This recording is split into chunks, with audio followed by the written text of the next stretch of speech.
আমি এখন কিছু জ্বালাময়ী সত্যি কথা বলবো।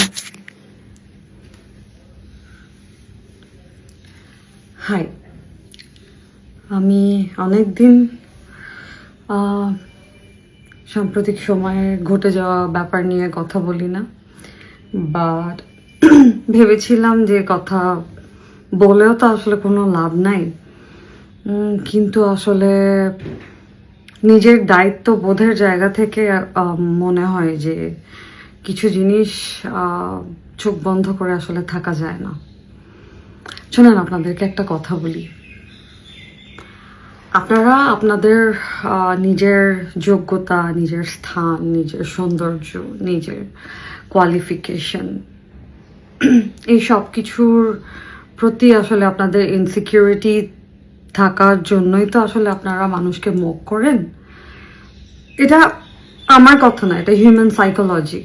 এগুলো সাইকিয়াট্রিস্টরা এগুলো পড়াশোনা করে বের করেছেন, এগুলো আমার একদম কথা না। যে যারা মানুষের ব্যাপারে এই যে এত অ্যাগ্রেসিভলি জাজ করে এবং বুলি করে এবং মক করে, সোশ্যাল মিডিয়াতে ভার্বালি অ্যাবিউজ করে, এরা আসলে নিজেদেরকে নিয়ে যেহেতু অনেক বেশি স্যাটিসফাইড না এবং তারা দুঃখী। আমরা প্রত্যেকেই প্রত্যেকের জায়গাতে কোনো না কোনো জায়গায় দুঃখী, কিন্তু যারা ইনসিকিউর, যারা ব্যাপারটাকে মানতে পারে না, যারা নিজের যোগ্যতাটা আসলে নিয়ে অনেক বেশি ইনসিকিউরড, আমি বলবো, এরাই আসলে ম্যাক্সিমাম টাইমে এই যে বিভিন্ন সোশ্যাল প্ল্যাটফর্মগুলো, এগুলোতে সেলিব্রিটিদের বা ইনফ্লুয়েন্সার, এনিথিং, আর্টিস্ট, সবাইকে আসলে বুলি করে। তো আমার বুলির তো আসলে ইটস বিন অলমোস্ট 16 years আমাকে বুলি করা হয়।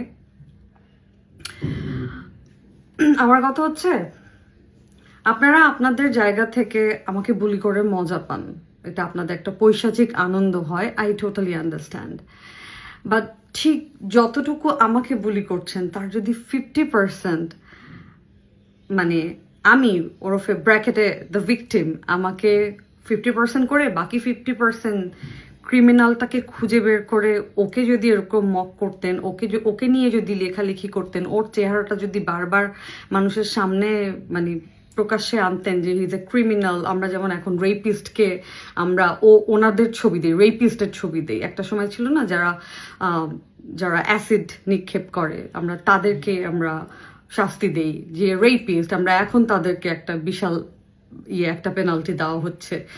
ঠিক তেমনি যারা এই যে এইরকম মানে আরেকটা মানুষের ক্ষতি করে, তাদের কনসেন্ট ছাড়া যে তাদের প্রাইভেট কিছু প্রাইভেসি কি বলে ডিসক্লোজ করে, এবং সেটা একটা গুরুতর ক্রাইম, এবং সেই মানুষগুলোকে আপনারা যে বুলি না করে আপনারা যে ভিকটিমকে বুলি করছেন day by day, I understand.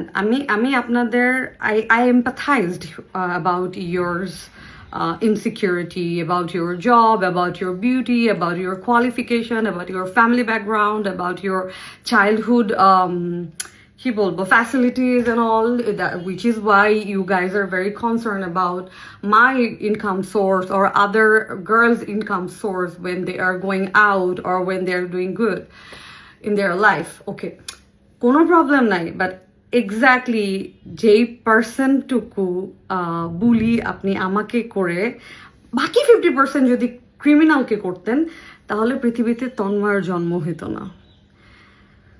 একটা 35 years old একটা ছেলে, ও কোনো মিডল এজ ক্রাইসিসেও নাই, হি ইজ ইয়াং এনাফ, ও চাইলে he can date somebody, he can actually go. এখন তো আসলে অনেক কিছু হয়, অনেক রকমের আন্ডারস্ট্যান্ডিং হয়, ও করতে পারে ওর পার্সোনালিটি দিয়ে। এই যে পারভার্সন ওর মধ্যে জন্ম হয়েছে জাস্ট বিকজ আমরা এক্স্যাক্টলি দেখিয়ে দিতে পারছি না which one is crime and কোনটাকে নিয়ে আসলে আমাদের কথা বলা উচিত, কাকে আমাদের বুলি করা উচিত, কাকে আমাদের মানে কার লাইফ আসলে আমাদের নিয়ে কথা বলা উচিত। সমাজে ক্রিমিনাল নিয়ে কথা বলা উচিত, ভিকটিম নিয়ে না। They are already their life is in trouble, their life in miserable situation. But আপনারা ঠিক যেই পার্সন একটা ভিকটিমকে বুলি করেন, ওই পার্সনটার হাফও যদি ক্রিমিনালটাকে বুলি করতেন, তাহলে এই তন্ময়দের জন্ম হতো না। আমরা ছোট একটা দেশ, যদিও আমাদের থেকে অনেক বেশি ওয়েল ম্যানার্ড, তারা অনেক বেশি মানে বাই হার্ট, হ্যাঁ, কেউ মানে ইয়ের ধান্দায় থাকে না যে এর থেকে একটু খাবে, এর থেকে একটু মানে এই চালাক চতুর একদম না, একদমই কাছে একটা দেশ, 1 ঘন্টাও লাগে না যাইতে, এত বেশি ডিসিপ্লিন তাদের লাইফ। আমরা এরকম একটা ছোট দেশ, আমি লাইফে যখন প্রথমে এই দেশে গেছি আমি বলছি ও মাই গড, এর থেকে তো আমার দেশ অনেক বড়। আসলেই তো বড়, আসলেই তো আমাদের দেশ অনেক সুন্দর। But just because of us, for you people, some of you people, যাদের জন্য আমরা যে কোনো দেশকে রিপ্রেজেন্ট করতে যাচ্ছি এই সমস্ত পারভার্সন দিয়ে, অ্যান্ড আই এম শিওর এই তন্ময় যখন বাংলাদেশে ঢুকবে, তন্ময়ের কিচ্ছু যাবে আসবে না। তন্ময়ের বিয়ে হবে, তন্ময়ের বউ থাকলে তন্ময়ের বউ ওর জন্য ফাইট করবে, হ্যাঁ, তন্ময়ের মা বলবে আমার বাচ্চা এরকম না, দিস অ্যান্ড দ্যাট। এই প্রচলনটা এত বেশি common. But you know what, this is the high time. আমরা আসলে অনেক কিছু নিয়ে এখন কনসার্ন না, আমরা রং প্যারেন্টিং নিয়ে কথা বলি, আমাদের চাইল্ডহুড ট্রমা নিয়ে কথা বলি, আমরা একটা জেনারেশন কিন্তু আছে যে এইখানেই আমরা আসলে থেমে যেতে চাই। নেক্সট জেনারেশনকে আমরা আসলে আর কোনো ট্রমার মধ্যে দিয়ে দিতে চাই না, যে জেনারেশন টু জেনারেশন আমরা বিভিন্নভাবে আসলে সাফারার, এবং আমরা নেক্সট জেনারেশনকেও আমাদের পাস্ট এক্সপেরিয়েন্সটা আমরা ওই বোঝাটা দিয়ে দিই, রাইট? আমরা এই জেনারেশনটা কিন্তু অনেক বেশি কনসিয়াস। আমরা বলি যে না, আমরা আমাদের নেক্সট জেনারেশনকে আর কোনো ট্রমা দিব না, যাতে করে ওদের চাইল্ডহুডটা সুন্দর থাকে, ওদের চাইল্ডহুডটা যেন মিজারেবল না হয়।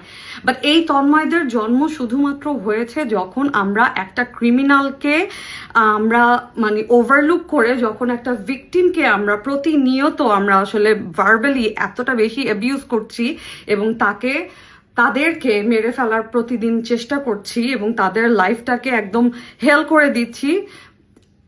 I understand আপনারা করেন, সেটা নিয়ে আমার কোনো প্রবলেম নাই। বাট 50% কমিয়ে যদি ওই 50%টা একটা ক্রিমিনালকে নিয়ে যদি আপনারা কথা বলেন, একটা ক্রিমিনালকে শেম করেন, একটা ক্রিমিনালকে নিয়ে আসলে আপনারা জেগে ওঠেন, কথা বলেন, তখন এই তন্ময়দের জন্ম হয় না, যারা আরেকটা দেশে গিয়ে রিপ্রেজেন্ট করে how perverted you guys R.